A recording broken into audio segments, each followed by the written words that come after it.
Next, let's talk about touch.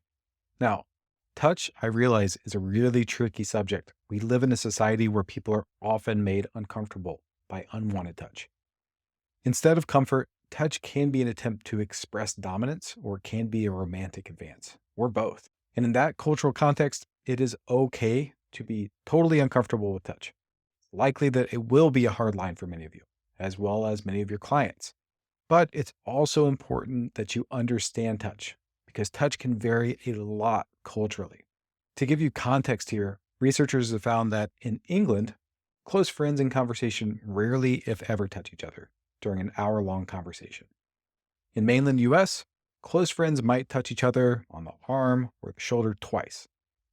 But in France, the number of touches is 110 each hour. And in Puerto Rico, close friends touch each other 180 times an hour, 3 times each minute. Just like people say things differently with their words, they say things differently with their body language. Body language is impacted by culture, it's also impacted by personality. However, in our world of mixed signals, it may surprise you to find out that even low touch Americans are pretty great at communicating with a quick touch. Researchers have done several experiments where some participants were instructed to try to communicate various things to each other with touch. The typical catch was that they had to touch the exact same part of the body, typically the shoulder, and the touch couldn't last more than a few seconds.